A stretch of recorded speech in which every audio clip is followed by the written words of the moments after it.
सर्वमंगल मांगल्ये शिवे सर्वार्थ साधिके शरणे त्र्यंबके गौरी नारायणी नमोस्तुते। आप सभी को मेरा प्रणाम। आज मैं आपको छठ महापर्व की कहानी सुनाने जा रही हूँ। छठ पर्व षष्ठी का अपभ्रंश है। कार्तिक मास की अमावस्या को दिवाली मनाने के 6 दिन बाद कार्तिक शुक्ल को मनाए जाने के कारण इसे छठ कहा जाता है। ये 4 दिनों का त्यौहार है और इसमें साफ सफाई का खास ध्यान रखा जाता है। इस त्यौहार में गलती की कोई जगह नहीं होती। इस व्रत को करने के नियम इतने कठिन हैं, इस वजह से इसे महापर्व और महाव्रत के नाम से संबोधित किया जाता है।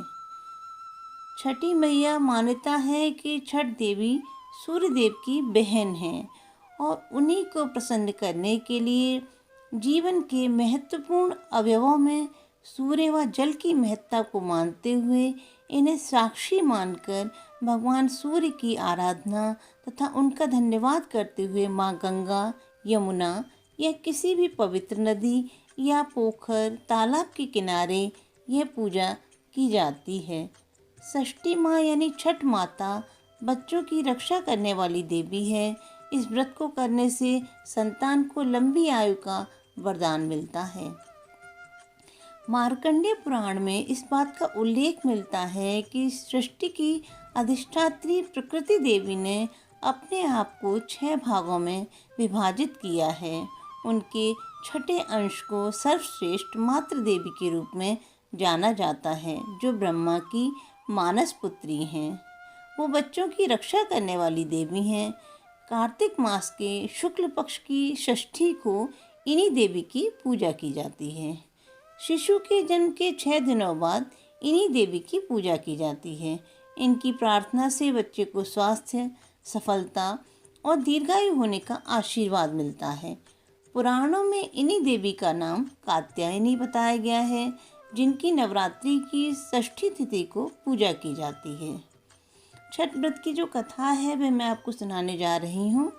कथा के अनुसार प्रियव्रत नाम के एक राजा थे। उनकी पत्नी का नाम मालिनी था। दोनों की कोई संतान नहीं थी। इस बात से राजा और उनकी पत्नी बहुत दुखी रहते थे। उन्होंने एक दिन संतान प्राप्ति की इच्छा से महर्षि कश्यप द्वारा पुत्रेष्टि यज्ञ करवाया। इस यज्ञ के फलस्वरूप रानी गर्भवती हो गई। 9 महीने बाद संतान सुख को प्राप्त करने का समय आया तो रानी को मरा हुआ पुत्र प्राप्त हुआ। इस बात का पता चलने पर राजा को बहुत दुख हुआ। संतान शोक में वह आत्महत्या का मन बनाने लगा, लेकिन जैसे ही राजा ने आत्महत्या करने की कोशिश की, उनके सामने एक सुंदर देवी प्रकट हुई। देवी ने राजा को कहा कि मैं षष्ठी देवी हूँ। मैं लोगों को पुत्र का सौभाग्य प्रदान करती हूँ। इसके अलावा जो सच्चे भाव से मेरी पूजा करता है, मैं उसके सभी प्रकार के मनोरथ को पूर्ण कर देती हूँ। यदि तुम मेरी पूजा करोगे तो मैं तुम्हें पुत्र रत्न प्रदान करूँगी। देवी की बातों से प्रभावित होकर राजा ने उनकी आज्ञा का पालन किया।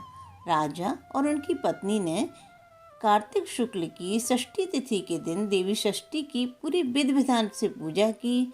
इस पूजा के फलस्वरूप उन्हें एक सुंदर पुत्र की प्राप्ति हुई। तभी से छठ का पावन पर्व मनाया जाने लगा। छठ व्रत के संदर्भ में एक अन्य कथा के अनुसार जब पांडव अपना सारा राजपाट जुए में हार गए, तब द्रौपदी ने भी छठ व्रत रखा था। इस व्रत के प्रभाव से उसकी मनोकामनाएं पूरी हुई तथा पांडवों को राजपाट वापस मिल गया। बोलो छठी मैया की जय।